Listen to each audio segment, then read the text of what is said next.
Hola a todos.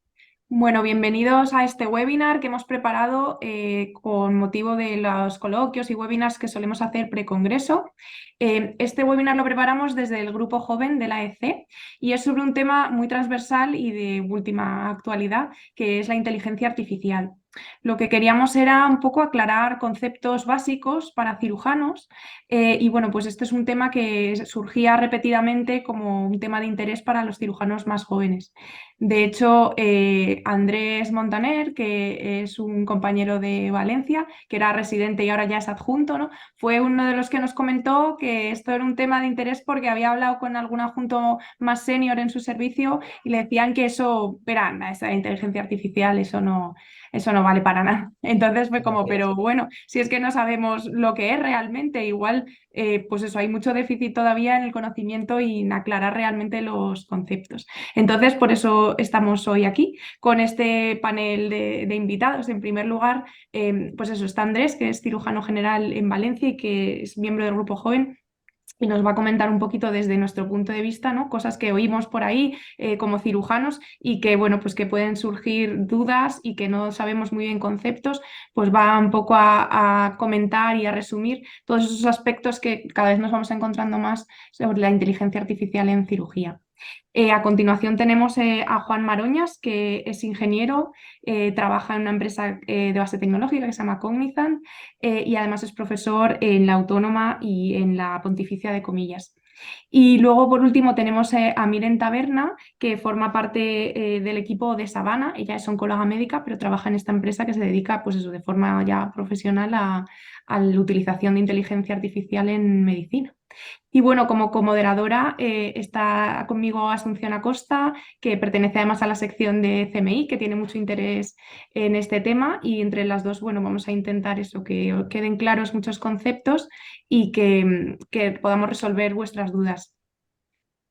Pues hola, yo soy Asunción Acosta y la verdad que muchas gracias Inés y muchas gracias al Grupo Joven por invitarme a fusionarnos con la sección de cirugía mínimamente invasiva, que estamos todos muy alertas de esta deriva que está teniendo la tecnología y el progreso y cómo repercute en los cirujanos.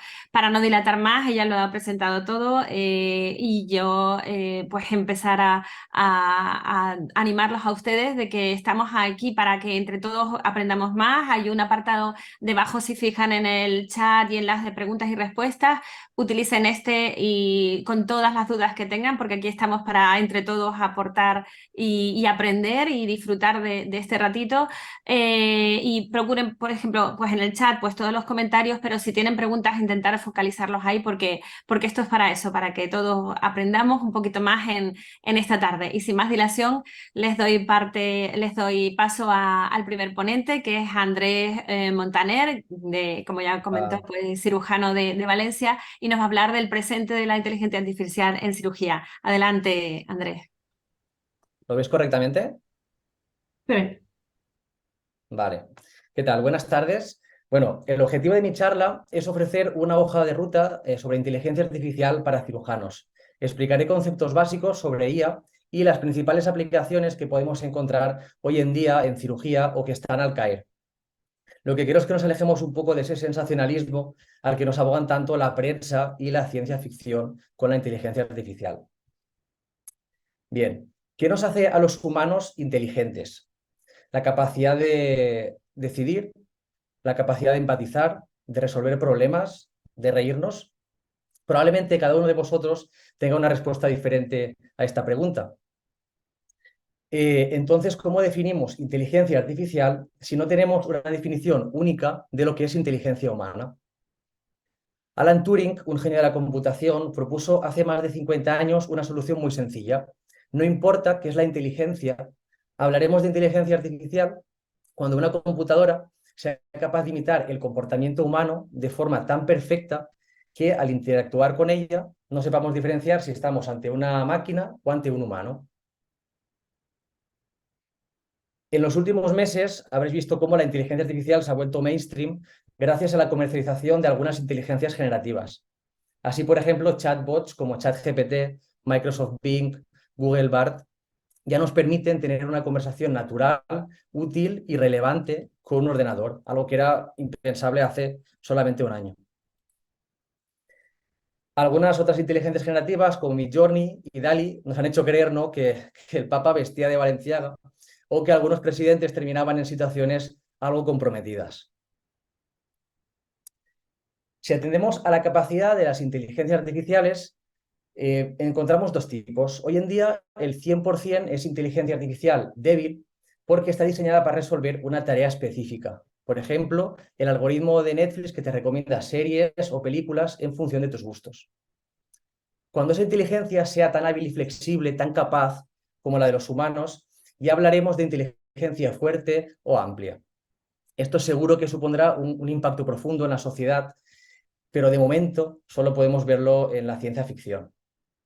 Si atendemos a la funcionalidad, también tenemos diferentes tipos, diferentes escalones de inteligencia artificial. El escalón primario serían las máquinas reactivas, que son inteligencias que siguen patrones o reglas predefinidas, como por ejemplo un programa de ajedrez.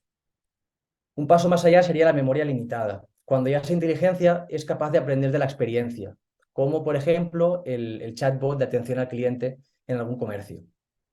Por último, cuando la inteligencia ya sea capaz de entender sentimientos, creencias, pensamientos, de interactuar socialmente y de incluso llegar a la autoconciencia, esto ya será un nivel máximo de funcionalidad, pero de nuevo todavía solo existe en la ciencia ficción. Bien, la inteligencia artificial hoy en día es una disciplina científica bien establecida, pero muy amplia. En función del comportamiento inteligente que se pretenda imitar, encontramos diferentes áreas de especialización. Así, por ejemplo, la capacidad de comprender el lenguaje la trata el Natural Language Processing, de la cual nos hablará con más detalle Miren Taberna con el caso de Savannah. La audición la trata el Speech Recognition, la visión, la Computer Vision, el movimiento, la capacidad de adaptarse al entorno, de manipular objetos, la robótica. La lógica, la Fuzzy Logic, el razonamiento, la toma de decisiones, los sistemas expertos, pero sin duda una capacidad que nos hace los humanos inteligentes es la capacidad de aprender, tratada por el Machine Learning y el Deep Learning, de lo cual nos hablará con más detalle después Juan Maroñas. Quiero remarcar que hoy en día se suele usar como sinónimos, aunque no lo sean, inteligencia artificial y machine learning, porque el machine learning tiene un rol mayor en todo esto. Todas las áreas se nutren del mismo porque esa capacidad de aprendizaje pues, hace que la inteligencia artificial en los últimos años pues, haya catapultado, haya crecido exponencialmente, especialmente en los últimos 10 años con el desarrollo del deep learning. Y ahora os hago una pregunta a todos los cirujanos y es: ¿creéis que debemos atender a este fenómeno de la inteligencia artificial? Mi respuesta es sí. Al igual que ocurrió con la laparoscopia, con la robótica, con la web 2.0 y con las redes sociales, las olas llegan y tenemos dos opciones. Una es dejar que nos arrastren y la otra es, como veis en las imágenes aquí, que he generado con la inteligencia artificial, pues surfearlas, es decir, adaptarse y aprovechar las oportunidades que nos ofrece pues, un entorno como la cirugía que siempre está en constante cambio. Por eso hoy quiero hablar de aplicaciones de inteligencia artificial en cirugía. Me he basado en este libro de Daniel Hashimoto, que recopila todas las aplicaciones de inteligencia artificial en cirugía y que si os interesa el tema, os recomiendo que lo leáis.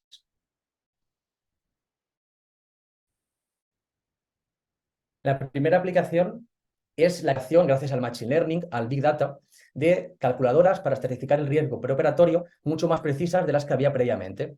Así, por ejemplo, tenemos RESCOR, que mediante modelos basados en redes neuronales y árboles de decisión, lo que hace es predecir el riesgo de mortalidad en pacientes que se someten a cirugía cardíaca valvular por enfermedad reumática.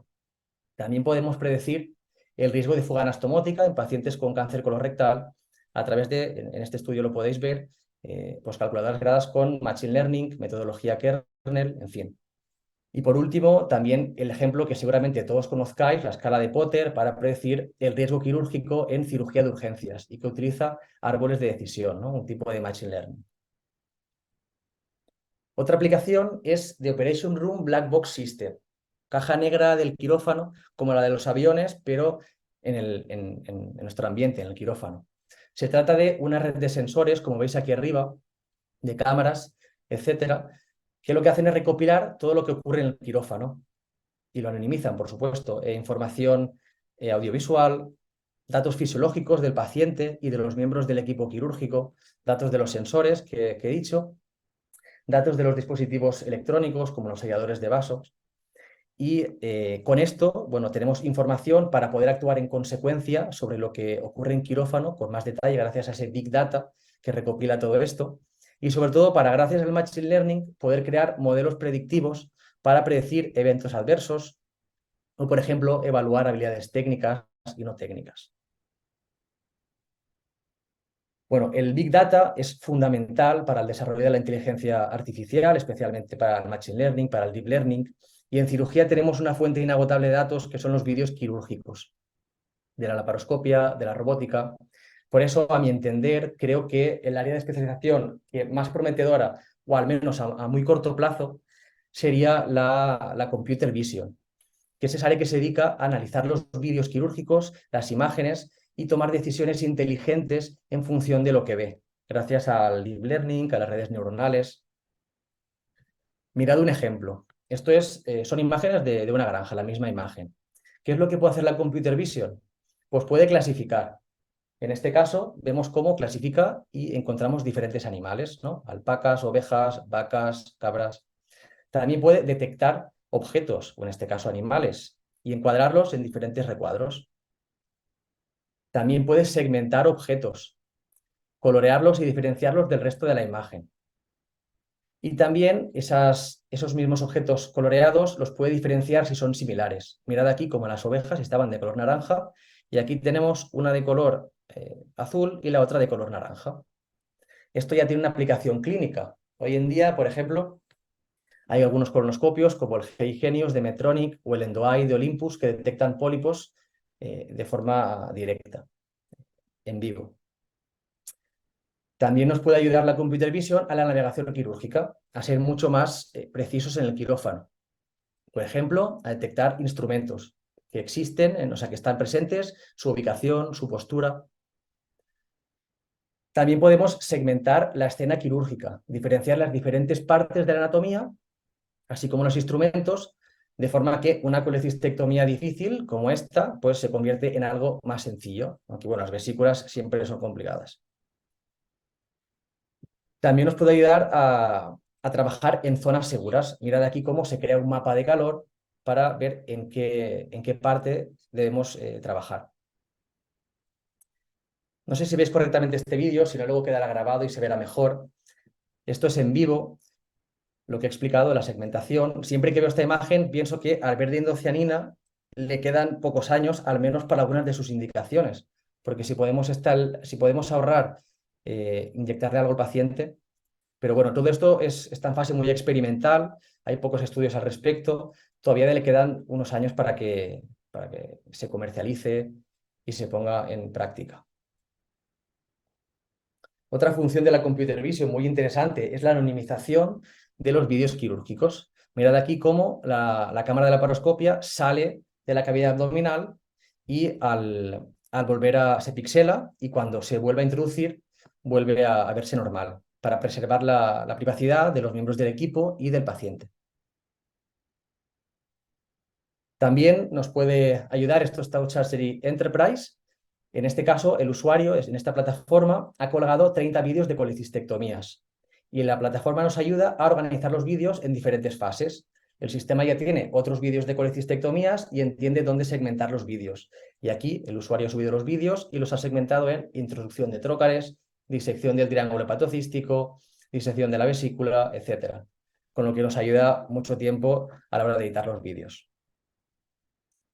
Coaching quirúrgico automatizado. Imaginad que todos los vídeos se grabasen y se analizasen, de forma que llegáis a la sala de simulación, abrís vuestra cuenta y tenéis un monitor con un plan de aprendizaje personalizado y una retroalimentación en función de vuestra experiencia real en el quirófano. Esto todavía está en fase muy experimental, se ha estudiado el reconocimiento de actividades automatizado y la evaluación automatizada de esas actividades.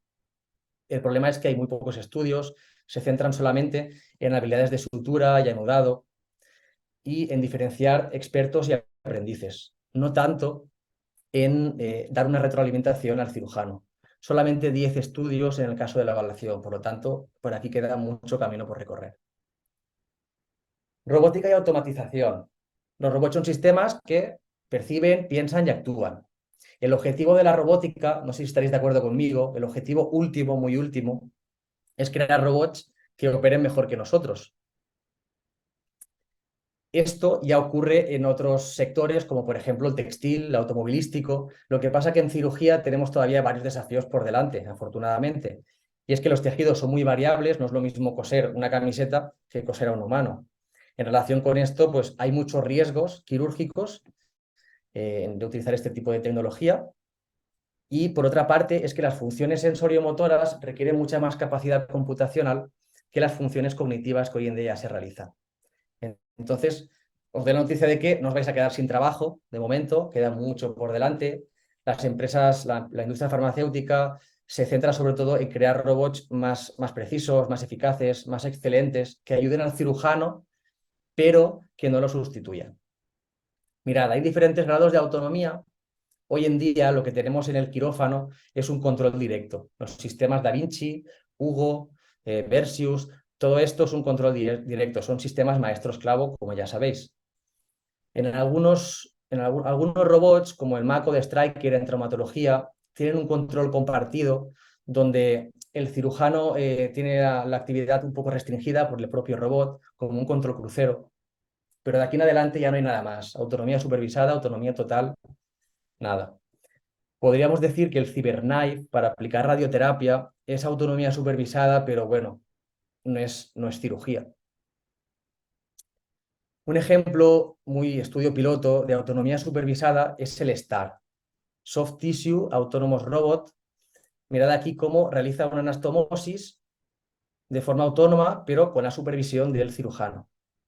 En un futuro no veremos realizar una micolectomía derecha a un robot, pero sí que le veremos hacer tareas básicas, como por ejemplo universales, mejor dicho, como por ejemplo suturar, cortar, anastomosar, etc. El último punto es la investigación.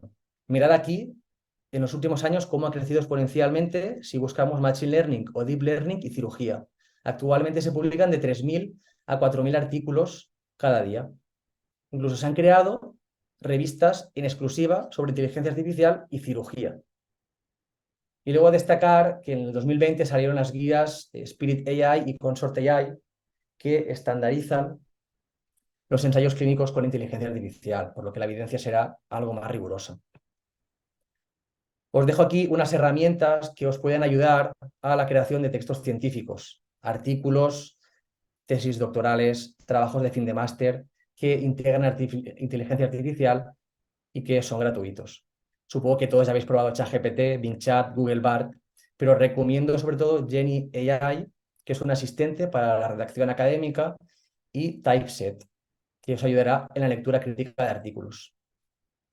Termino ya unas reflexiones finales, y es que se aboga por una creación de una base de datos global, porque si al final los vídeos quirúrgicos, todo este Big Data del que hablamos, queda en manos de empresas privadas, hospitales, sociedades científicas, pues no avanzaremos tanto en el desarrollo de la inteligencia artificial en cirugía. El cirujano sigue teniendo un rol protagonista porque es el que entiende lo que hace falta en un quirófano, pero hay que empezar ya a colaborar con científicos de datos y otros profesionales porque ya hay muchas cosas que se nos escapan. Todo esto es muy impresionante, ¿no? Pero ante todo evidencia científica y para llevarlo a la práctica clínica habitual. Y hay desafíos que todavía están por llegar, ¿no? La legalidad de todo esto, la confidencialidad, la interpretabilidad de los datos, etc. Bueno, y esto es todo. Muchas gracias. Bueno, Andrés, pues muchísimas gracias por esta visión así un poco de lo más importante desde nuestro punto de vista del cirujano. Además veo que has aprovechado para usar el DALL-E 3 y has hecho un montón de imágenes súper chulas creadas, ¿no? Originales para Ahora no la puedo hacer un presentación. PowerPoint sin el DALL-E 3 y sin ChatGPT. Queda muy bien, sí, sí. Bueno, pues vamos a pasar ahora a la visión del otro lado, ¿no? Del ingeniero, que son los que, bueno, pues son los que desarrollan todos estos sistemas y se dedican cada día a ello. Y tenemos con nosotros, como hemos dicho antes, a Juan Maroñas, que nos va a hablar, pues eso, de unos básicos como médicos, que es lo que debemos conocer, pero desde el punto de vista ingenieril. Adelante, Juan, muchas gracias. Hola, ¿me oís? ¿Y veis la pantalla y todo? Sí, se ve bien. Sí. Vale, bueno, yo soy Juan Maroñas. Bueno, lo primero, gracias por invitarme a hablar en este webinar. Bueno, soy profe en la Universidad Pontificia de Comillas y luego también soy un miembro de un grupo de investigación en el Departamento de Informática de la Universidad Autónoma de Madrid. Y luego donde más tiempo desarrollo mi trabajo es en una empresa que se llama Cognizant, que la verdad en España es bastante poco conocida, pero es muy grande a nivel mundial. Yo tampoco la conocía hasta que empecé a trabajar. Y a lo mejor a algunos sonará porque son patrocinador principal en la Fórmula 1 en el equipo de Fernando Alonso, o sea que bueno, la gente en España la está empezando a conocer por eso. Y lo de SPY es porque es la sección de España, Portugal e Italia, ¿vale? Entonces aquí básicamente lo que estamos haciendo ahora son cosas con modelos de lenguaje, pues tipo ChatGPT y todo eso, proyectos con esas cosas, es lo que hago. Aquí lo que hago básicamente es investigación en inferencia bayesiana, que bueno, eso para lo que voy a hablar hoy es bastante relevante y en comillas doy clase de Machine Learning y de programación, ¿vale? Entonces, el cómo voy a enfocar esta charla no es tanto a contaros técnicas de Machine Learning, ni modelos de Machine Learning, ni nada de eso, porque eso es algo que podéis encontrar fácilmente buscando por internet, porque es de lo que habla todo el mundo. Yo lo he enfocado más a en todo el pipeline que hay porque Machine Learning, bueno, la gente habla de Machine Learning de muchas formas. Para mí esto no deja de ser un pipeline, ¿sabes? Una secuencia de acciones. Entonces, donde el experto, y en este caso por experto me refiero al cirujano, al médico, al juez, a cualquier persona que se va a beneficiar de las predicciones que se hace con un sistema de inteligencia artificial. Entonces, yo aquí lo que voy a hablar es de cuál es el rol de ese experto y en cómo participa en las diferentes fases del proceso, ¿vale? Y eso yo lo he resumido en este gráfico, ¿vale? Cualquier cosa de Machine Learning me da igual que sea lenguaje, que sea visión, que sea audio, que sea robótica, que sea lo que sea. Siempre que sean problemas de los que yo denomino problemas con pocas restricciones, se pueden encuadrar dentro de esta figura, ¿vale? Tenemos datos, modelo, predicciones que se hacen con el modelo y los datos y, por último, la toma de decisiones, que es una de las cosas que la gente siempre suele omitir, pero al final es lo más importante, ¿vale? Nosotros digamos que como ingenieros muchas veces nos quedamos en la predicción y evaluamos los modelos y las propuestas que hacemos en base a la predicción, pero para hacer todo esto usable, la toma de decisiones es muy importante. Y esto es exclusivo del experto. O sea que si alguien de vosotros queréis utilizar inteligencia artificial, machine learning, llamarlo como queráis, esta parte de aquí es seguramente donde más importancia va y más y peores consecuencias o mejores consecuencias pueden tener las decisiones que toméis a la hora de fijar, bueno, lo que os voy a contar luego aquí. Pero como os voy a contar ahora, los expertos también toman parte tanto en el modelo, aunque es donde menos toman parte, y una parte fundamental son los datos, ¿vale? Sé que hay mucha gente que es escéptica en cuanto a si el Machine Learning se ha aplicado ya en cirugía o no, en medicina. Yo, por ejemplo, estas son imágenes de un trabajo de investigación que hice hace 4 años. Y esto es una técnica, no sé muy bien cómo se llama, cuando te inyectan un líquido para que se resalte, ¿no? Es un contraste aplicado en riñones. Aquí se ven dos tipos de patología que la verdad no sabría deciros el nombre en español porque esto lo trabajé con unos italianos y los nombres que ponían eran italianos, pero básicamente son dos patologías que se observan en riñones, ¿vale? Luego, aparte de esto, también participé en una competición de detección de cáncer de piel, también utilizando redes convolucionales, o sea que parezca que no, y el Machine Learning se aplica más de lo que a lo mejor podemos creer ya en el mundo médico. De hecho, mi director de tesis está bastante metido en temas de aplicación médica utilizando Deep Learning y Machine Learning. Vale, entonces, el primer paso y lo más importante es los datos nos van a definir la aplicación. Y ya podemos utilizar el mejor modelo del mundo, que si nuestros datos son malos, no vamos a hacer nada. Ya puedes tener a Google haciéndote los modelos de predicción, que si tus datos, los datos que provees como expertos no son discriminativos o ilustrativos del problema que vas a modelar, no vas a conseguir ningún tipo de mejora utilizando Machine Learning, ¿vale? Y si lo pensáis realmente es lo que haces cuando metes un contraste a un cuerpo humano. ¿Por qué metes un contraste a un cuerpo humano? Porque tú con tu ojo realmente es la forma en la que tienes de diferenciar los patrones que quieres observar. Sin ese contraste no puedes hacerlo. Pues en cierta manera Eso también le va a pasar a un modelo de Machine Learning, ¿vale?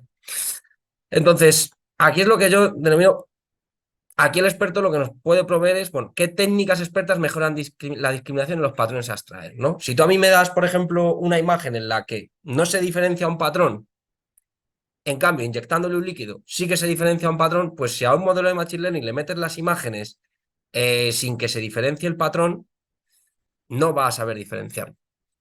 Bueno, puede que sí que sea capaz de diferenciarlo porque a lo mejor es capaz de extraer patrones que tú, el humano, visualmente no va a conseguir extraer. Pero cuanto más discriminativos sean los datos que le metamos, mejor va a funcionar el modelo. Es decir, si hay una técnica que, por ejemplo, en este caso, la que pongo aquí, que permite diferenciar un patrón en específico, queremos buscar una enfermedad dentro de un riñón, entonces el modelo se va a beneficiar de esto, ¿vale? Y luego además tenemos el tema de metadatos que pueden influir en el tipo de patrón, ¿no? Por ejemplo, imaginaros que vosotros un cáncer de alguna cosa, no sé, se da solo en personas de mayores de 35 años. Pues ya sabes que si tu modelo te dice que la probabilidad de que esta imagen presente un cáncer es un 99%, pero resulta que la persona tiene una edad menor a 35 años, está claro que ese modelo no está funcionando bien. Por tanto, todo ese tipo de metadatos, la edad, el sexo, todo eso, son súper importantes a la hora de diseñar los modelos y son cosas que los expertos tienen que proveer. Yo como ingeniero, si me dan esa información, la puedo utilizar para construir un mejor modelo. Si no, yo no puedo más que hacer modelos que se basen en la información que me dan dentro de los datos. Luego está la parte del modelo que es la parte menos influida por el experto, pero a su vez también es una parte muy importante, ¿vale? Porque su selección define el conjunto de funciones que se pueden estimar. O sea, al final, metámonos en la cabeza, me da igual que sea audio, que sea vídeo, que sea imágenes, que sea un robot, que sea lo que sea. Aquí lo que se aprenden son funciones matemáticas. Es decir, si vosotros como expertos sabéis que cierto patrón sigue una periodicidad con periodo 50 hercios, pues nosotros con esa información vamos a únicamente modelar el problema con funciones sinusoidales de frecuencia 50 hercios. No hay más. Igual aquí, este es el ejemplo que quiero poner aquí. Si nosotros sabemos que la relación entre, imaginémonos, edad del paciente y, yo qué sé, tamaño de un tumor es lineal, pues yo tengo que hacer la estimación de mi modelo, tiene que tener el conjunto de funciones lineales. Y no hay más. Utilizar una función que no sea lineal, si yo sé que la relación viene dada por una función lineal, utilizar algo que no sea lineal siempre va a suponer un peor rendimiento. Y de nuevo, esto es información que nos debe dar el experto, ¿vale? Una cosa que tenemos que pensar es que no siempre el modelo expresivo es el mejor, el más expresivo. Es decir, no quiere decir que utilizar una red neuronal o un chat GPT o lo más complejo que podamos ver va a ser lo mejor. De hecho, muchas veces los problemas se modelan perfectamente con líneas. Y esto es, por un lado, debido a lo que os digo. Si nosotros tenemos ese conocimiento experto de el tipo de frecuencia que tiene un patrón o lo que queremos estimar, si lo conocemos, vamos a utilizar funciones que tengan ya eso implícito. Pero luego, además, modelos muy complejos pueden ser difíciles de optimizar, pueden costar mucho dinero, en fin. O sea, aquí hay siempre un balance entre lo que puede aportar un experto, o sea, un médico experto, y lo que puede aportar pues, un ingeniero, ¿vale? Y una cosa muy importante es que también se pueden utilizar modelos especializados en tareas y luego combinarlos para la predicción final. Por ejemplo, podemos utilizar un modelo que estime el tamaño del tumor, un modelo que estime el tipo de tumor, un modelo que estime el tipo de cirugía en base a la predicción de los dos anteriores, ¿no? Un poco ir concatenando diferentes modelos y hacer pequeños sistemas expertos. No siempre hay que hacer un megasistema que sea capaz de hacer todo. Pese a que hoy en día la tendencia es esa, ¿no? Al final, el sistema de conducción automática de Tesla es una única red neuronal que tiene módulos especializados, pero es una única red neuronal. Pero no siempre. Y sobre todo en problemas donde el riesgo de nuestras decisiones es muy alto, ¿no? Porque tú al final vas a operar a una persona y como lo hagas mal la puedes matar. No podemos dejar siempre todo en manos del modelo. Aquí es muy importante la información que nos dé el experto para construir el modelo. Y luego está el tema de la predicción, que esto es algo que depende puramente de los datos y el modelo. Aquí el experto no tiene nada que hacer ni que decir, más que entender qué tipo de predicciones podemos tener, ¿no? ¿Y qué tipo de predicciones podemos tener? Pues van a variar según la tarea, ¿no? Por ejemplo, imaginémonos las imágenes que he enseñado antes, pues un modelo nos puede decir que la probabilidad de que este dato pertenezca a una clase, ¿no? Por ejemplo, que la clase sea esta imagen presenta un cáncer o esta imagen no presenta un cáncer, con una probabilidad de la que sea, o debes operar o no debes operar. pero te dan simplemente una estimación de probabilidad. También pueden ser las coordenadas de dónde debe posicionarse un robot para realizar un corte, ¿no? A lo mejor a ti te llega un sistema de Machine Learning y le dice a un robot, pues con tal probabilidad debe realizar un corte en esta sección del paciente. También puede ser la profundidad de dicho corte, la predicción. Podría ser también el texto asociado a un diagnóstico, ¿no? Una de las cosas en las que se está investigando mucho ahora es tú tienes el historial de un paciente, tú tienes imágenes asociadas al paciente y un modelo de estos te predice un texto asociado al diagnóstico, ¿no? Y te genera un diagnóstico médico. O también tenemos, por ejemplo, segmentación de una imagen en partes, ¿no? Todo lo que os he estado contando antes, Andrés, pues son predicciones que van a variar según la tarea. Pero aquí hay una cosa muy importante y esto es algo que no vais a encontrar cuando leáis blogs de Medium sobre esto, la verdad, porque como en cualquier cosa que se pone de moda hay mucho hype y poca gente que habla de lo que, bueno, de ciertas cosas que son importantes para hacer esto útil, y es el hecho de que la predicción debe estar bien calibrada para ser útil, ¿vale? ¿Qué quiere decir que esté bien calibrada? Que represente la realidad. Que si yo cojo 100 imágenes que presentan un patrón y el 70% de esas imágenes de verdad representan, o sea, de verdad son imágenes de un cáncer, entonces mi modelo, cuando yo le pase esa imagen, me tiene que decir que la probabilidad de que haya un cáncer sea el 70%. Porque eso quiere decir que estás representando la realidad latente en los datos. Lo que nunca puedes hacer es predecir, o sea, yo lo siento mucho, pero si tú tienes unos datos de los que no puedes discernir la información, en los que tienes la misma probabilidad de ser cáncer, no cáncer, pues, tío, o usas una técnica diferente, un tipo de tintado diferente, un tipo de captación de imagen diferente, o con esa captación de imágenes no te puedo dar información útil para que tú tomes decisiones. Pero siempre, siempre, siempre la predicción debe representar la distribución que hay en los datos. Y otra cosa muy importante, y la gente esto tampoco lo vais a ver mucho por ahí, y es súper importante, y lo vais a entender ahora cuando hable de la última parte de la toma de decisiones, es que la predicción siempre, y pongo el 99% de los casos por curarme de espanto en el caso de que haya un caso en el que no, pero las predicciones de estos modelos siempre están relacionadas con una distribución de probabilidad, ¿vale? Cuando yo predigo la profundidad de un corte, no es un número que me dice tienes que meter un corte de 5 centímetros, no, hay una distribución de probabilidad que bajo ciertas asunciones te hace decir que lo mejor que puedes hacer es tomar un corte de 5 centímetros. Que el mejor corte de todos los posibles es un corte de 5 centímetros. Pero siempre, siempre, siempre en Machine Learning modelamos distribuciones de probabilidad, porque siempre queremos capturar la incertidumbre que hay en el problema que queremos modelar. Entonces, la pregunta final es, ¿cómo podemos utilizar el conocimiento experto que tiene un cirujano, un médico, un juez? Porque esto sirve también para otros ámbitos profesionales, no solo la medicina, ¿vale? ¿Cómo podemos combinar la incertidumbre que tenemos en nuestro problema, modelada vía el modelo y los datos, con el conocimiento experto que tenemos pues del cirujano, quien sea? Lo que comentaba antes. Oye, mira, es que yo sé que un niño de menos de 10 años no puede presentar esta patología. Entonces, automáticamente cualquier predicción del modelo debe primar el conocimiento experto por encima del modelo. Y aquí es donde viene la toma de decisiones. La toma de decisiones es algo que es exclusivo del experto. Y aquí es el experto el que, fijando valores, va a cambiar la usabilidad de los modelos. Y os he puesto un pequeño ejemplo con numeritos para que lo veáis. Lo primero, el objetivo, como he dicho, es combinar la información de la predicción con esta información experta para tomar decisiones. Y aquí hay un marco teórico muy fuerte, que os lo comento simplemente para que sepáis que existe y que sepáis qué es lo que debéis ir a mirar si algún día queréis hacer predicciones con un modelo de este tipo de la manera correcta, es con lo que se llama teoría de la decisión bayesiana. Básicamente, esto consiste en combino la información probabilística de mi modelo con la información no probabilística, que es la información que tiene un experto por su conocimiento del problema, en un marco teórico para tomar decisiones de manera óptima. ¿Vale? Esto es un marco teórico que me permite combinar toda esta información para tomar decisiones de manera óptima, que es al final lo que queremos, ¿no? Porque nosotros no queremos matar a un paciente, queremos operar a un paciente si operar es la mejor solución. Pues esto es lo que nos va a decir cuál de todas es la mejor solución. ¿Por qué decimos que este marco es óptimo? Es óptimo porque minimiza la probabilidad de error. No quiere decir que yo que decida operar y operar vaya a ser lo mejor, no. Es que si opero, sé que la probabilidad de estarme equivocando es la menor posible de todas. ¿vale?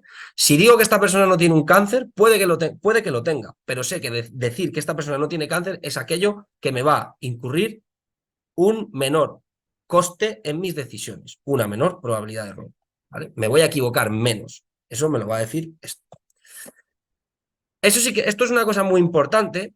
Esto es óptimo siempre en un marco ideal donde todas estas probabilidades y toda esta información experta es 100% correcta. Es decir, si vosotros sois 10 cirujanos, por ejemplo, y cada uno opina una cosa diferente sobre un problema, entonces, si esta información experta no es 100% correcta o no se puede saber con exactitud, entonces toda esta optimalidad se pierde. Va a ser óptimo asumiendo que todo esto es correcto, ¿vale? O sea, si por ejemplo un cirujano piensa que por encima de 10 años sí que puedes presentar una patología y otro piensa que por debajo de 10 años no la puedes presentar, pues ahí tenemos un problema.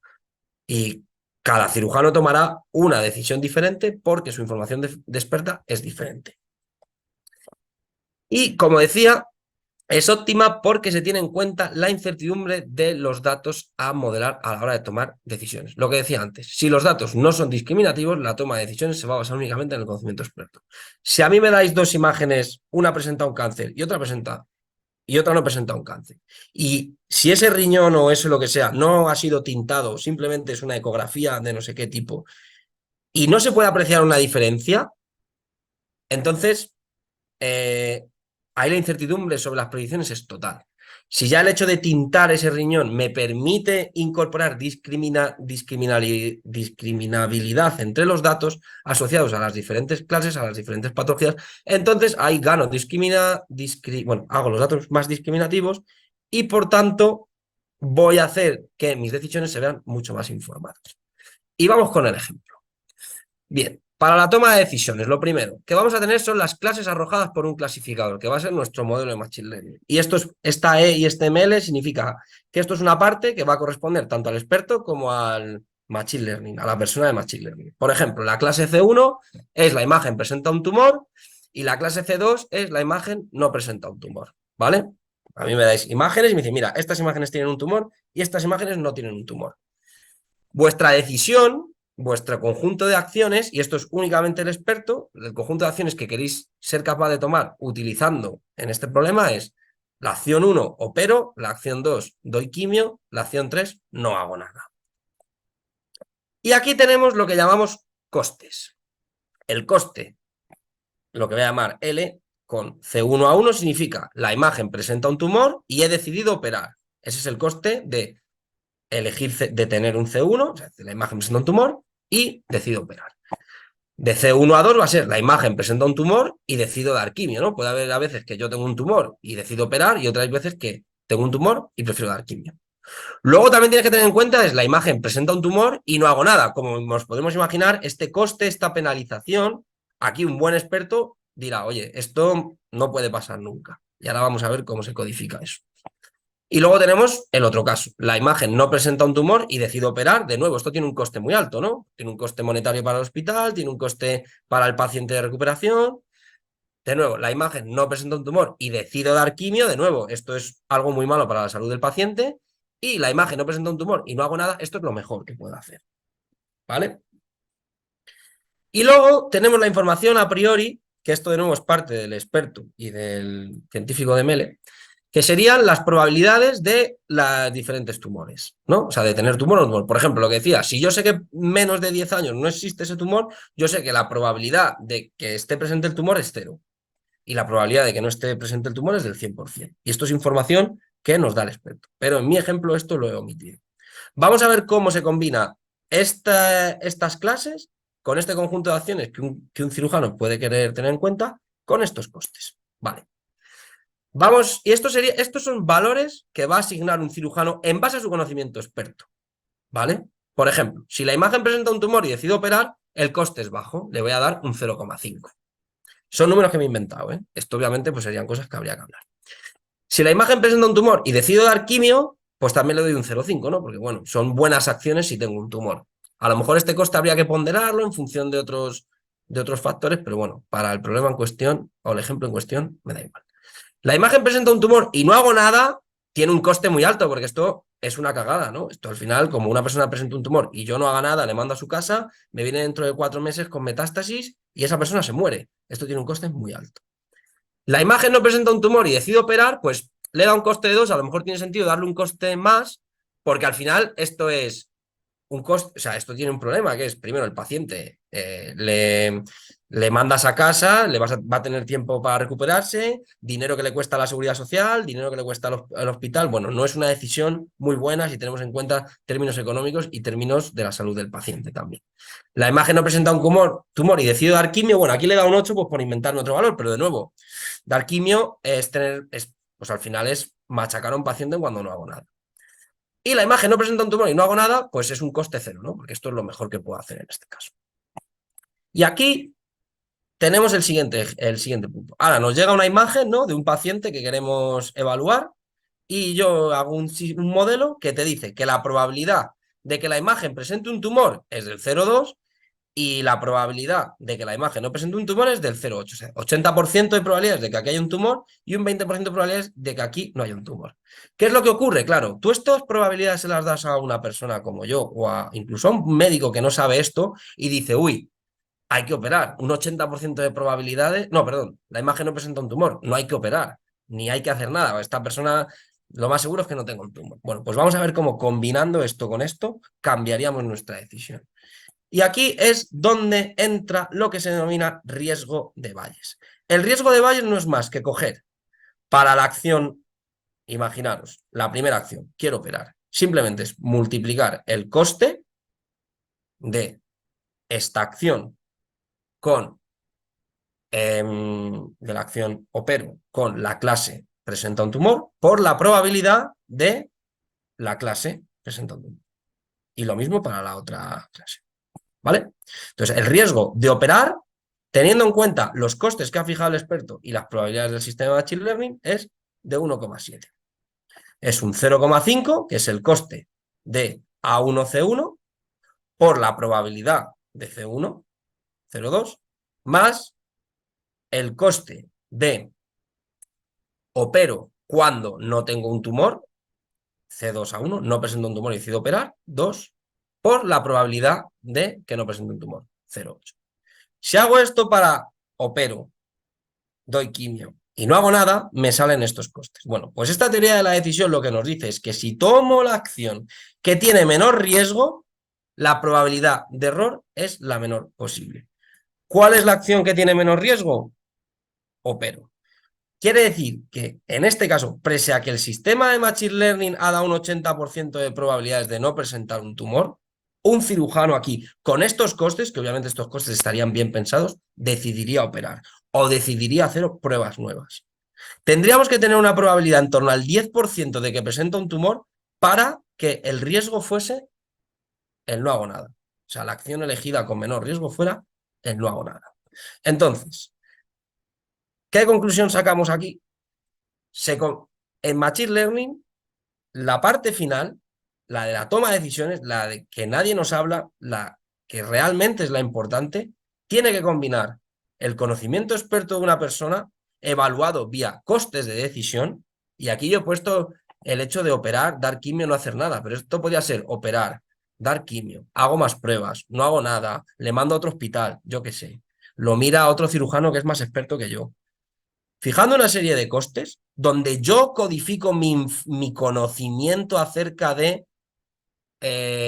los riesgos que puedo asumir.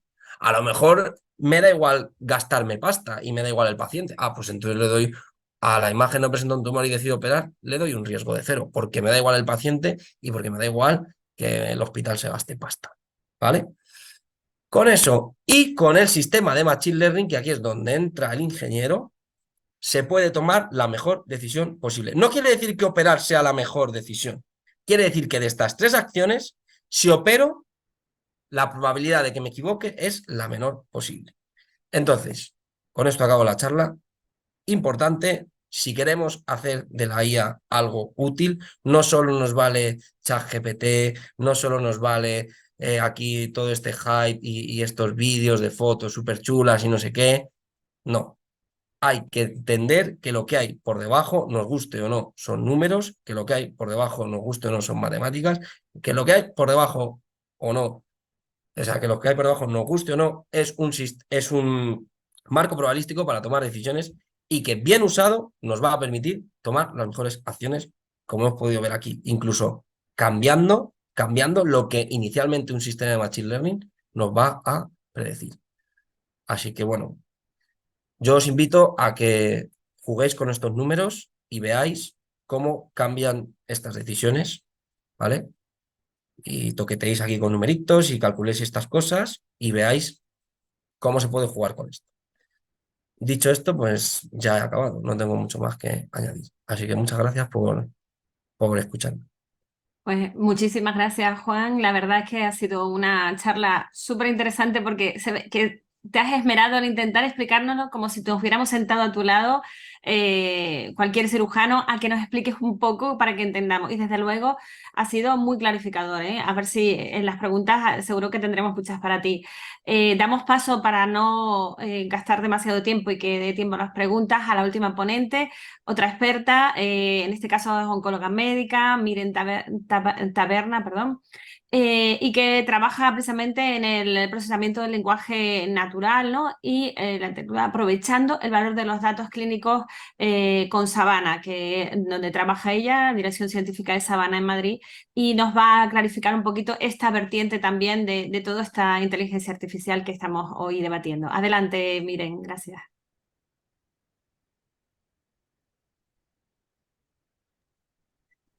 Miren, no tienes la... Tenemos cámara ni presentación. Le veo la imagen, pero no... Creo que se le ha ido la conexión porque no se mueve. Bueno, pues igual Inés, sea... a lo mejor la vas avisando y le podemos ir preguntando a lo mejor. Sí, ahora ha vuelto. Ah, bien. A ver, ya Ponte bueno. la voz. Es que yo creo que... Disculparme, disculparme. Se oye entrecortado. No lo oímos, sí, debe ser ¿Me mala oy- cobertura. ¿Me escucháis? Entrecortado. Se oye muy entrecortado. Voy a hacer una cosa, voy a Ahora cambiar. mejor. Ahora de sí, hecho. ahora sí. Sí. A ver. El vídeo se ha quedado parado, pero sí que Sí, ahora si no voy a intentar Sí, cambiarlo sí. porque hay... No te oímos. Bueno, si ¿Sí? quieres intenta, a ver si quieres ¿Me intentar. escucháis? Sí. Ahora sí.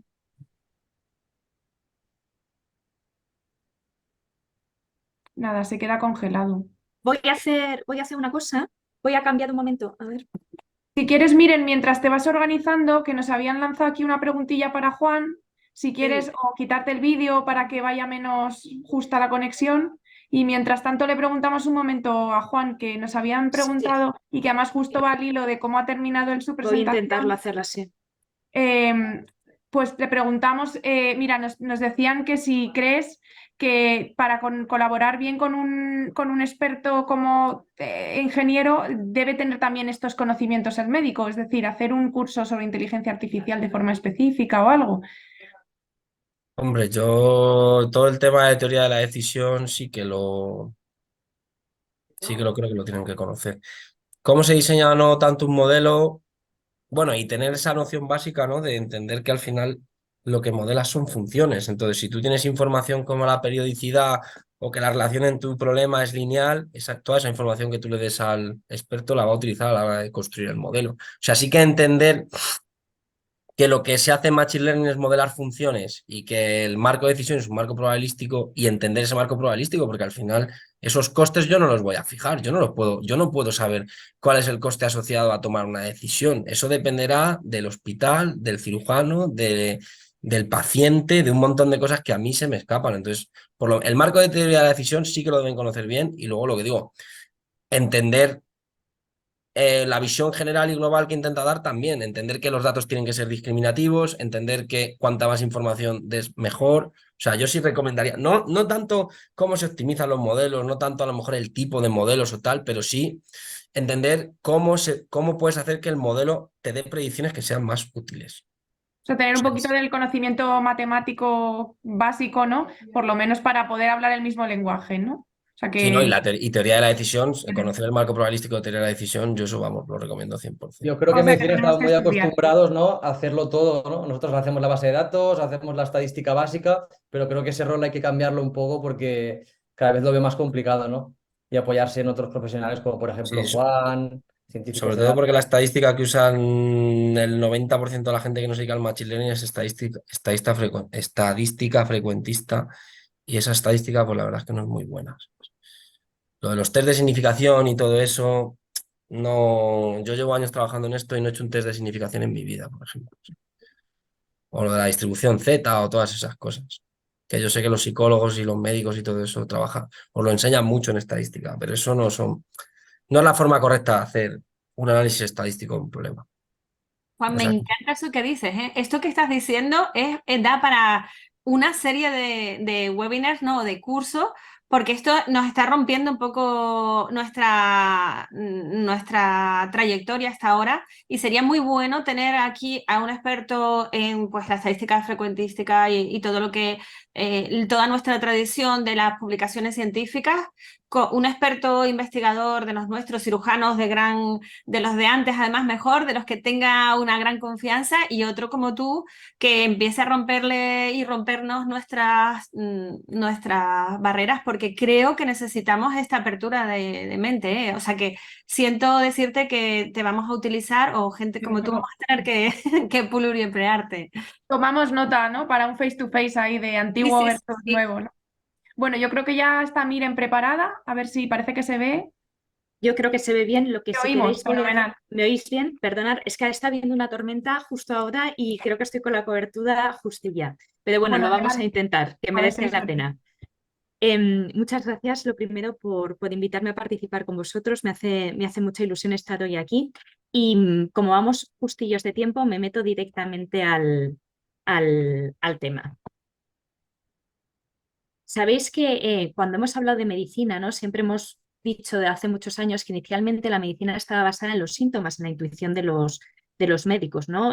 Veíamos a alguien que tenía fiebre, que tenía una expectoración, parecía que crepitaba y pensábamos que podía tener una neumonía. Pasamos luego a la medicina basada en evidencia, basada en patrones. Y actualmente nos encontramos en un momento, como muy bien Juan explicaba previamente y Andrés, en el que la medicina se está transformando y probablemente estemos pasando a una medicina de precisión en la que los algoritmos formen parte de nuestro día a día.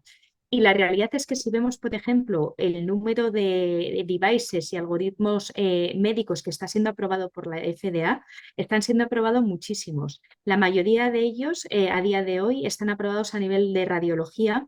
Hay muchos estudios que utilizan ya y que han sido aprobados para la práctica clínica habitual algoritmos que permiten, por ejemplo, una detección temprana del cáncer de mama a nivel de un screening en mamografías.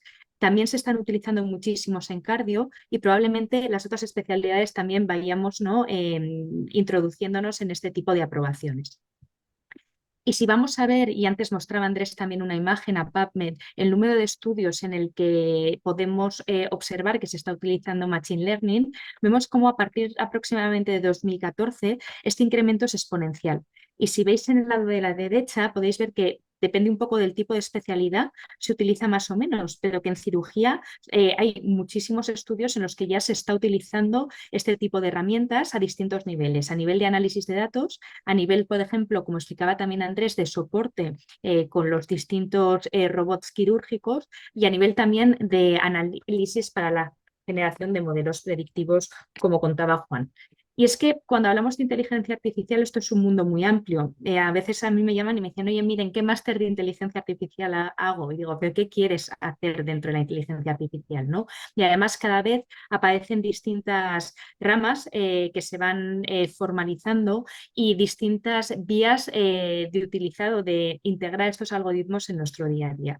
Yo me voy a centrar sobre todo en la parte de procesamiento de lenguaje natural, que es a lo que nos dedicamos sobre todo en Sabana, y a la generación de modelos predictivos con los datos que extraemos de manera masiva utilizando ese procesamiento de lenguaje natural. Dados una pequeña pincelada, Sabana es una compañía que se fundó hace más de 10 años. La fundaron un neurólogo, un ingeniero y un abogado, con la mera intención de poder reutilizar todos los datos clínicos de las historias clínicas electrónicas para poder generar conocimiento de vida real de todos los datos de los pacientes que tenemos.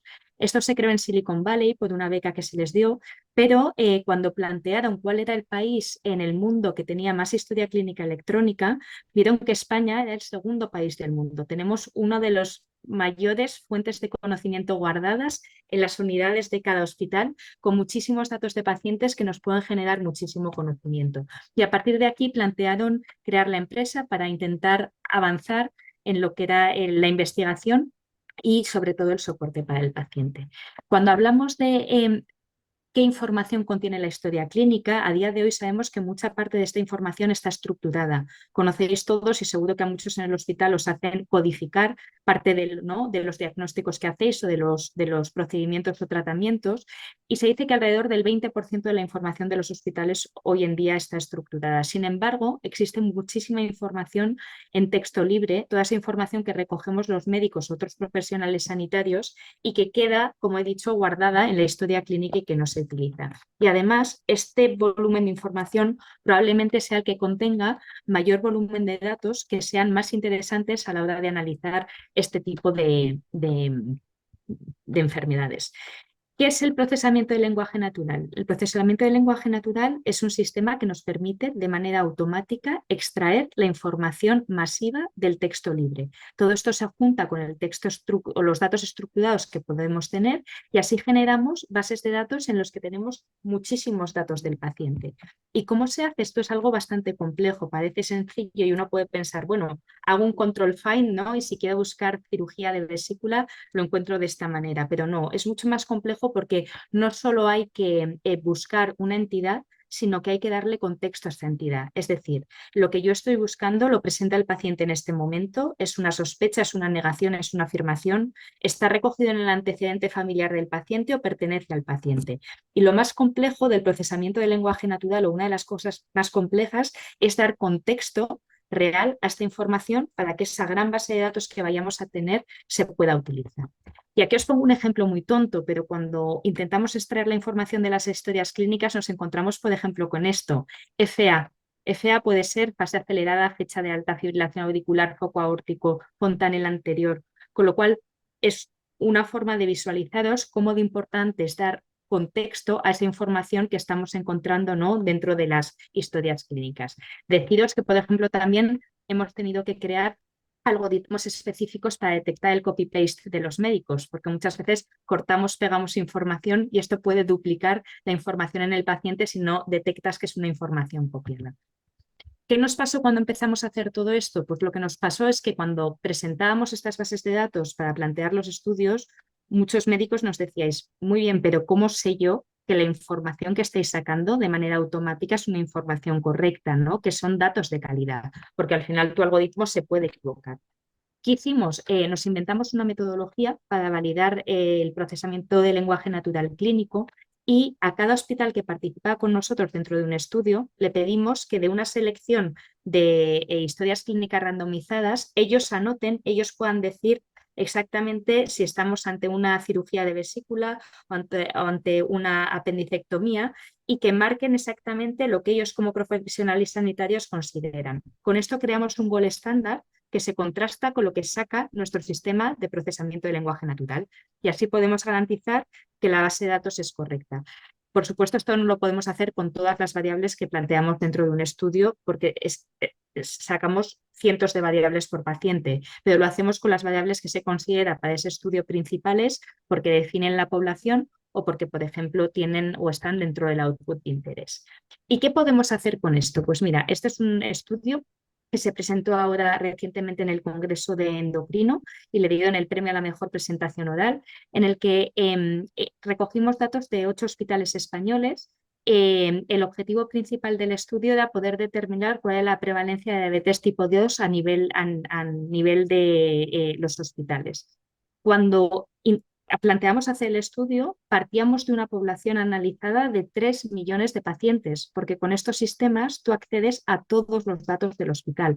No son los endocrinos los que nos están dando los datos de los pacientes de endocrinos, sino que podíamos detectar diabetes en cualquier paciente que hubiera visitado cualquier servicio. Una de las cosas que nos pasó es que, por ejemplo, vimos que el 80% casi de los pacientes diagnosticados de una diabetes, esta diabetes no estaba tipificada. Entonces, lo que hicimos fue, con todos los datos que teníamos, generamos un modelo semisupervisado de Machine Learning para poder caracterizar si los pacientes presentaban una diabetes tipo 1 o una diabetes tipo 2. Y finalmente pudimos llegar a la conclusión que la diabetes intrahospitalaria tenía una prevalencia del 40%. Esta prevalencia era superior a la reportada previamente, y el hecho de que era superior era por lo que os comentaba, porque con este tipo de sistemas accedemos a toda la información del hospital. Y la mayoría de los estudios que estaban publicados previamente eran de servicios médicos, de medicina interna, de endocrino, pero no incluían todos los departamentos. Este es otro estudio que presentamos también recientemente, en el que se intentó plantear a nivel de 3 hospitales españoles si el tratamiento para pacientes que tuvieran COVID y tuvieran también una neumonía con Remdesivir era mejor que el tratamiento estándar. El ensayo clínico, para que os hagáis una idea en este contexto, había dado negativo porque no tenía la fuerza estadística suficiente para demostrar superioridad del Remdesivir. Aquí hicimos un estudio, miramos más de 13.000 pacientes con COVID, de los cuales encontramos que 7.000 tenían neumonía y de ellos 5.000 aproximadamente eran elegibles para el tratamiento. De ellos cogimos los que se habían tratado y los que no se habían tratado. Hicimos una técnica de propensity score matching para buscar gemelos entre las dos cohortes y pudimos demostrar que realmente el Remdesivir podía aumentar la supervivencia. Otro estudio que, por ejemplo, os planteo aquí es este estudio que hicimos con el grupo de oncología español, en el cual participaron 9 hospitales. Analizamos más de casi 3 millones de pacientes y la cohorte del estudio final fueron 21.000 pacientes. En este estudio el objetivo era generar un modelo predictivo para aquellos pacientes que tuvieran un cáncer sólido, que hubieran tenido una trombosis, que estaban anticoagulados y que tenían un riesgo de volver a desarrollar otro evento tromboembólico. Generamos con algunos de los datos o de los procedimientos que ha explicado Juan un modelo predictivo y pudimos demostrar que tenemos criterios para poder definir qué pacientes son los que tienen más riesgo. Además, con este tipo de técnicas en el que no solo los predictores son aquellos que definiríamos clínicamente porque están descritos previamente en la literatura, sino que podemos analizar también otro tipo de predictores no descritos, se demostró que la leucocitosis era uno de los parámetros que podían generar esta retrombosis y no había sido descrito previamente. ¿Dónde y cómo quiero llegar a esto? Deciros que probablemente no sea una cuestión de analizar un tipo de dato como los datos clínicos. Estamos en un momento en el que seguramente incluyendo datos de radiología, datos también de vídeos como exponía Andrés previamente, datos de genómica, datos de la exposición que tenemos ambiental. Podemos realmente con unos datos de alta calidad generar modelos predictivos, ¿no?, que realmente nos ayuden, como decía Juan, en la toma de decisión, que yo aquí estoy 100% de acuerdo contigo, que es donde realmente creo que va a poder impactar de una manera clara este tipo de modelos y que en mi opinión también llegaremos a un punto en el que entren dentro de las guías clínicas, igual que ahora tenemos escalas de riesgo para determinar determinadas decisiones, en un futuro tendremos, y no muy lejano, algoritmos que nos permitan elegir o estratificar a los pacientes según el riesgo de tenerlo. Y con esto nada, dados las gracias y pasamos si queréis a la fase final. Bueno, pues muchísimas gracias, Miren. Mientras se va animando la gente a las preguntas y empezamos la discusión, os queríamos pasar una pequeña encuesta de satisfacción que siempre pasamos con este tipo de webinars, sobre todo por ver si os ha gustado el formato, el tema que hemos elegido y los ponentes. Y os agradecemos mucho si la podéis contestar. Y bueno, la verdad es que a mí se me ocurren un montón de preguntas. Estaba ahí un poco a ver si la gente se anima. Pero bueno, si no, por ir... Hay una ya en el chat que le hacen a Miren, yo creo que la hemos visto, Sí, ¿no? pues adelante, lánzala, Sun. Sí, aquí preguntan, esta es para mi venta Berna, que dice que efectivamente si los diferentes programas de historias clínicas que tenemos en nuestro país, incluso en cada hospital dentro de la misma región, puede dificultar el trabajo de este procesamiento del lenguaje y haga pues, difícil esta interoperabilidad de los sistemas. ¿Qué opinas? Mira, nosotros trabajamos en múltiples países y hemos trabajado en más de 250 hospitales y a día de hoy, mientras haya historia clínica electrónica, o sea, mientras esta sea electrónica y no sean PDFs que se han subido, no hemos encontrado problema y somos agnósticos al tipo de historia clínica electrónica que hay. Así que esto, gracias a la tecnología, está bastante resuelto. Entonces sí que es cierto que historias a mano o PDFs fotografiados, sí que el procesamiento del lenguaje natural no es capaz de extraer la información. Oye, y en esa línea, pues yo te quería preguntar cómo de sencillo es llegar eso a un acuerdo para poder acceder a la historia del hospital, ¿no? Porque siempre, ahora que se ha puesto más estricto todo el tema de la protección de datos, el hecho de decir, bueno, pues a mí me gustaría evaluar un problema, cómo es ese paso, ¿no? De que puedas llegar a hacer investigación y tener acceso a la base de datos del hospital, porque entiendo que no es público, ¿no? Aunque el hospital es público, su base de datos no. ¿No? Y que son, bueno, pues que habrá ahí un proceso. Cuéntanos un poco, ¿cómo hacéis eso? Mira, todos los estudios son como un estudio convencional, tienen o sea, tienen un protocolo que tiene que pasar a un comité de ética y tiene que decidir que el estudio es válido. Para hacer este tipo de investigación, tú tienes que garantizar que todos los datos están anonimizados y no pseudonimizados, que aquí hay bastante concepto, ¿no? Que se puede confundir, y que los datos también están agregados. Y esto te exime de necesitar consentimiento informado, porque si no os podéis imaginar que pedir consentimiento informado a 3 millones de pacientes es casi imposible. Lo que sí que es cierto es que se necesita muchas veces soporte de la parte técnica, de la parte de informática, y esto es lo que más dificulta muchas veces participar en este tipo de estudios. Yo siempre digo que así como cuando empezaron los ensayos clínicos en los hospitales nadie sabía cuál era el proceso, ahora necesitamos formar unidades de estudios de Big Data e inteligencia artificial, en la que dentro de estas unidades haya una parte legal que garantice la privacidad del paciente, una parte ética que valore el tipo de pregunta que se hace y una parte técnica e informática que sean los que suban toda esta información a la nube, en el caso de que sea a la nube o on-premise, según cómo se haga, para poder ejecutar. Pero falta generar un poco estos procesos dentro de los hospitales y cuesta mucho. Hay hospitales con los que es muy sencillo o comunidades autónomas con las que es más sencillo aquí en España y otras en las que hay más dificultad o más miedo.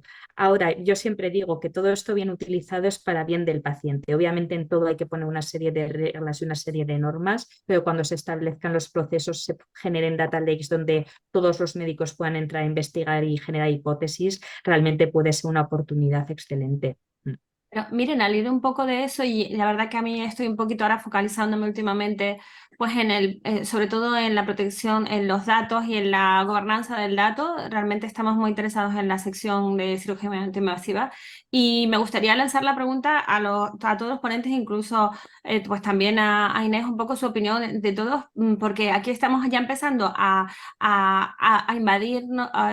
La base de datos, es decir, vamos a entrar en un manejo de la información, que es la era nuestra, la cirugía digital, lo que ha empezado, y si nos centramos en cirugía y no solo en todo lo que es la parte médica, en la digitalización de la información y que todos podamos tener acceso, pero yo creo que, ¿quién crees tú, quién cree cada uno de los que estamos aquí en esta mesa y los participantes, si quieren darnos su opinión, que debe manejar o ser el propietario de estos datos? Porque de momento vamos a empezar, es un estudio así, pues lo que dice, anonimizado, los datos pues disociados de alguna forma, pero por ejemplo el cirujano genera en el entorno quirúrgico muchos datos de vídeos, de decisiones, que además no puede contar en ese momento con el consentimiento del paciente o con la connivencia incluso de otros compañeros, y su resultado puede ser dramático en el momento. ¿Qué piensas tú? ¿Quién debe dar la autorización y manejar esos datos?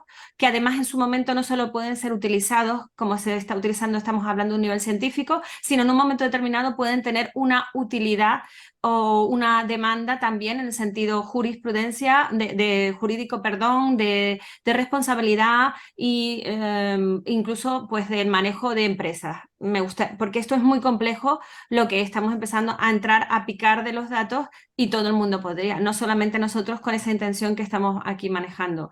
¿Cuál es, primero Inés, tu opinión y todos los demás respecto a esa gobernanza de los datos que estamos empezando a coger? Yo ahora que hablen los expertos y técnicos en esto, ¿no? Mi sensación es que ahora mismo no sabemos dónde van los datos, ¿no? Que hay un montón de datos que se recogen, que Exactamente. nosotros en la historia clínica, pues eso es un mar de datos, pero luego, por ejemplo, yo creo que te refieres también al mundo de la robótica y así, que, ¿no? Que el propio consola ya también recoge unos datos Exactamente. de tiempos quirúrgicos, de cosas que van sucediendo en el intraoperatorio y todos esos datos que se hace con ellos, ¿no? Para empezar, se supone que se utilizan para mejorar los sistemas robóticos y cosas así, se pueden para optimizar, pero bueno, pero ¿a dónde van, no? Y quién lo Hombre, recoge y qué pasa con esa información que se queda ahí como en una nebulosa, a quién pertenece y qué aplicaciones puede tener, ¿no? Yo creo que en eso es la incertidumbre que tenemos. supongo que el consentimiento habrá que, en un futuro, ¿no? Cuando esto esté un poco más desarrollado, habrá que ponerlo en el consentimiento informado. Pero es cierto que en otros aspectos, en otros ámbitos, por ejemplo, cuando estamos navegando por Internet en el navegador, le damos a aceptar y cientos de datos, ¿no? Se comparten y nos da un poco más igual. Cierto que habrá que avanzar en este aspecto, pero yo entiendo que pues el paciente a veces firma cosas y tampoco sabe luego dónde van, pero entiendo que tiene que ser en el consentimiento informado donde debe estar reflejado todo esto. De todas formas, aquí yo creo que, o sea, normalmente ahora mismo el dato es del paciente siempre, pero el que custodia el dato es el hospital. Yo os puedo decir desde la parte que yo conozco, ¿eh? Con la zona de robots no estoy tan familiarizada, pero seguramente el hospital ha firmado un contrato con esa empresa que provee de los robots y ahí tiene que estar configurado si se va a recoger el dato, para qué uso se va a dar. Si es para No, uso estadístico, eso ¿no? no está así. Ese es el problema. Estamos ahora en este momento es crítico para todos y además, claro, desde la oncología yo creo que tiene una visión mucho más general porque es como más, podríamos decir, más en la línea de los datos médicos estándar, ¿no? Más amable, más Sí, sí, científica, sí. pero ahora hay una invasión de la tecnología dentro de los hospitales. La cirugía robótica es una parte más de la cirugía digital, pero no es la cirugía, la inteligencia artificial en sí. Y las grandes empresas están cogiendo esos datos y si tú le preguntas al hospital, te dice que eso no ha firmado ningún contrato al respecto. Si tú le preguntas a la empresa, no te suelta absolutamente nada porque ellos tienen su propio sistema y no comparten absolutamente, pero esos datos se recogen y además se registran y no sabemos, y además se podrán utilizar o se estarán utilizando, desconocemos y no tenemos ningún arma para solicitarlos. Y ahora mismo no hay ni siquiera legislación europea, ni internacional, ni nacional que realmente modere estos datos y me gustaría saber si alguno de ustedes sabe de alguno de que ya se está haciendo un esfuerzo o de cuáles las herramientas, porque lo que dice efectivamente el consentimiento, incluso la legislación actualmente y después de lo del COVID, incluso se está, si me apuras, un poco ablandando. Lo que decía Andrés, ahora mismo a lo mejor ni siquiera, si se considera que es de interés público, se está intentando incluso que el consentimiento se pondere respecto a al supuesto bien de interés general, pero eso no puede ser que tú puedas entregar absolutamente todos los datos y después se te pueda valorar por ellos. No sé. Normalmente nosotros, por ejemplo, todo el dato, aunque tengamos el dato, el único uso que se le puede dar a ese dato es el uso para el cual está descrito por protocolo de investigación. O sea, no se puede dar otro uso diferente a esto. El dato además se guarda como un ensayo clínico, preguntando antes cómo se pueden dar el dato a empresas privadas, igual que se da a empresas farmacéuticas para hacer un ensayo clínico, esto es igual. Lo que diferencia es el consentimiento informado o no, pero por el tema de la anonimización. Con el tema de la imagen y todas estas opciones, yo no tengo tanta información para poder contestarte, Asun, pero entiendo que de alguna manera en algún punto de contrato el DPO o debería revisar esta información también, porque es información muy valiosa y que sin duda, bueno, al final el dueño de la información es el paciente, ¿no? Esto nos, ante todo. Una de las cosas que se plantea, ¿no? En todo este ámbito también es si igual que en España por ejemplo, somos donantes de órgano, ¿no? Y esto es así, a menos que tú digas lo contrario. Si podríamos ser donantes de datos clínicos, a menos que tú dijeras lo contrario, siempre con un buen fin, ¿no? Esto es algo que, porque ahora el que decide si se, al menos en la parte de los estudios de investigación, si se participa o no es el propio hospital, normalmente el gerente. Y luego ya los investigadores principales si quieren participar o no. Pero sí es un mundo y se está trabajando también mucho desde la parte de la abogacía a nivel europeo para legislarlo. Pasa, yo creo que a veces la tecnología va más rápida ¿no? que la ley, y esto también pasa en otros ámbitos. Hay otra pregunta que yo creo que igual Juan nos podía orientar un poco, si sabe, que preguntan sobre los softwares existentes de Machine Learning y, bueno, para, por ejemplo, el procesamiento de imágenes de vídeos de cirugías, ¿no? Cosas así. Si eso al final es una aplicabilidad real en la práctica clínica, si eso encarecería mucho la práctica, pues ¿en qué situación estamos ahora? ¿Eso tiene un alto coste o es más el expertise, ¿no? de la persona que se dedique a utilizarlo? A ver, realmente todos los softwares que se usan para hacer este entrenamiento de modelos o el preproceso son de libre acceso. Tú puedes acceder al código, está publicado gratis en Internet. Los dos softwares principales, tres, se llaman JAX, TensorFlow y PyTorch. Dos de ellos los desarrolló Google, el otro lo desarrolló Facebook, lo que ahora es Meta, y es la base de lo que usan de todas las librerías. Luego, por ejemplo, a mí el que más me gusta particularmente es PyTorch, ¿vale? Luego dentro de este módulo tienes módulos especializados para tratar diferentes tipos de datos. Tienes el Torch Text, que es para texto, tienes el Torch Speech, creo que es para audio, tienes para imagen, tienes para vídeo, luego tienes un montón de gente que sube gratis a internet cosas. Lo más normal es que la gente que hace investigación te suba gratis las cosas a internet, ¿vale? Junto con el paper, siempre te ponen un enlace a la página web donde está publicado el código. Y al final esto es un conjunto de librerías, por así decirlo, de software informático que te permite agilizar mucho lo que es el procesado, ¿no? Y estimaciones iniciales. A mí ahora mismo, por ejemplo, me dais fotos de un riñón y en un par de días te puedo tener un segmentador perfectamente que te segmente el riñón de la parte de atrás. Funcionará mejor o peor, pero te lo puedo tener porque la gente lo publica en internet. ¿Vale? Ahí la historia es tener el dato que te dé el experto. ¿Dónde está un poco el coste aquí? El coste está en al final el soporte físico donde corres estos algoritmos. Ya sea te gastes pasta en Amazon para utilizar sus servidores, te gastes pasta para comprar un ordenador con procesadores gráficos. O sea, al final estos modelos requieren mucho cómputo, entonces suelen comprar procesadores gráficos donde se ejecuta el software informático para que vaya rápido. Yo, por ejemplo, nosotros en Conizan utilizamos Azure, que es la plataforma de Microsoft. Luego hay empresas que ellos no te dan el modelo, pero tú pagas y puedes acceder al modelo. Esto es lo que hace OpenAI con ChatGPT y todo eso, ¿no? Porque al final el ChatGPT que vosotros accedéis vía la web es uno gratis, pero tú puedes pagar porque te den un mejor servicio, ¿no? Y menos latencia y todo eso. Entonces realmente eso ya está al pie del cañón, porque las empresas gordas ni siquiera monetarizan ese software, no lo vas a monetarizar tú. Y realmente la realidad es que cuanto más libre haces el código de todo, más rápido avanza la investigación. O sea, Facebook ahora ha publicado una serie de modelos de lenguaje y la gente ha empezado, solo por el hecho de publicar el código, publicar los modelos, publicarlos, tener una base de datos donde tú bajarte el modelo, la gente empieza a meter esos modelos en el Photoshop, en cualquier cosa que os imaginéis.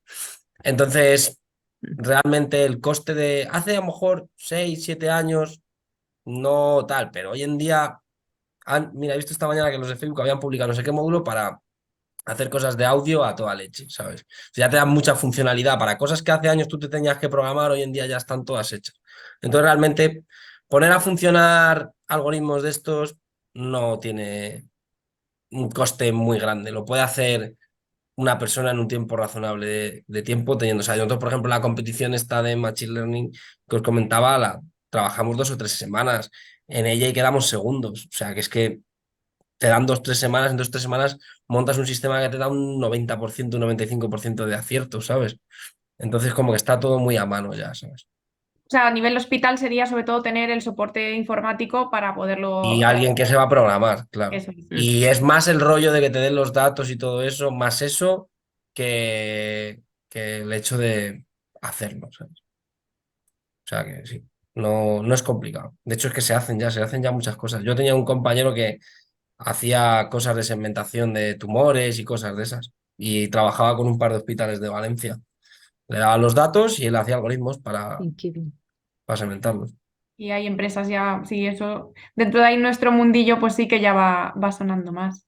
Pero Pues para no ir a lo último, solo para no ir un poco a ciegas, a lo mejor pues Juan, Andrés nos podrían decir, o miren por supuesto, el siguiente paso que cualquiera de los cirujanos que hoy estamos escuchando y participando hoy aquí, el siguiente paso al desconectar, ¿qué podemos hacer para empezar este camino un poquito ordenado y no meter en el ordenador simplemente hoy a buscar todas esas cosas que nos han dicho y que son muy interesantes? Pero el siguiente ordenadamente, ¿qué sería? Pues aprender, ponernos en un curso de inteligencia artificial o empezar a buscar en la web lo que hay y un poco avanzar o ponernos o contratar un científico de datos, un ingeniero como tú, ¿cuál es el siguiente paso un poco piensa cada uno para empezar ordenadamente? Queremos aprender el camino. El Mira, primero para... te voy a hablar, te voy a decir porque yo no tenía ni idea de inteligencia artificial, sabía pues lo que todo el mundo sabe, ¿no? Que ahora está en boga de todo el mundo. Pero básicamente cogerte un libro como el que me he cogido de inteligencia artificial en cirugía. Tampoco hay mucho publicado, pero echarle un ojo y ver, pues eso, pues las diferentes aplicaciones que puedan haber. Y la publicación que he compartido, de verdad que echarle un ojo a los artículos que hay, porque veis diferentes aplicaciones que pueda tener ya el Machine Learning u otro tipo de tecnologías dentro de la cirugía. Y hay bastantes artículos. Creo que empezó a publicarse en 2020, 2021. Y la verdad es que ya te digo, yo de esto no sabía mucho, prácticamente nada, vamos. Y ahora, bueno, más o menos, pues los conceptos básicos, todo esto, pues poco a poco, me ha costado lo suyo, pero bien, yo empezaría por ahí. yo Perfecto. creo que empieza a haber cursos, ¿no? También online. En el American College of Surgeons se están ofreciendo ya alguna iniciativa que son de pago, eso sí, lo único que gratuito no hay mucha. Pero bueno, que yo creo que cada vez empieza a haber cursos un poquito más enfocados a médicos. No sé si Miren tiene alguna idea de alguna otra zona de Sí, formación. no, hay bastantes cursos, a veces ya las propias organizaciones ofrecen muchos de ellos. Esto para formación general, pero luego yo también os diría que planteéis qué es lo que queréis resolver. O sea, al final aquí se necesita un trabajo conjunto. Vosotros tenéis que plantear qué pregunta tenéis y también, por supuesto, ir de la mano de un experto. Y yo creo que esto no va a salir si no nos unimos, la gente que está en el hospital y los ingenieros son los que estamos en el otro lado. Y es difícil a veces hablar el mismo idioma, ¿eh? Yo he discutido mucho, ¿no? Algoritmos perfectos que luego no son aplicables en clínica. Esto, Juan, seguro que os pasa a vosotros también, ¿no? Entonces es muy importante generar este diálogo y aprender de manera general, pero sobre todo luego, una vez que tengáis una pregunta clara, buscar a alguien que os pueda ayudar a resolverla y aprender con él por el camino. Pero tiene que haber aquí un mix de una parte y otra. O sea, la parte de ingeniería sin el médico no va a hacer nada y el médico sin el ingeniero tampoco. Y es una cuestión de hacer parejas para poder seguir adelante, no en solitario.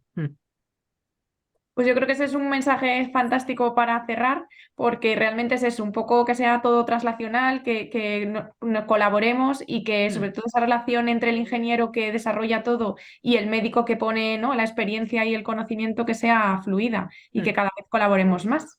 Y bueno, un ejemplo como el de hoy, esperemos que podamos tener muchos más. ¿Algún comentario por tu parte, Asun, para cerrar ya?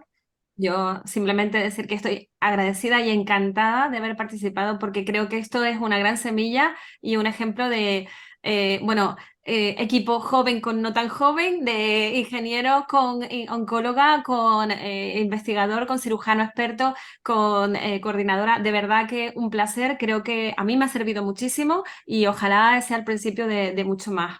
Gracias a todos por participar. A vosotros. Gracias a Gracias a todos Gracias. y vosotros. a los cirujanos. Nos vemos la semana que viene en nuestro Congreso Nacional. Muchas gracias. Hasta luego. Luego-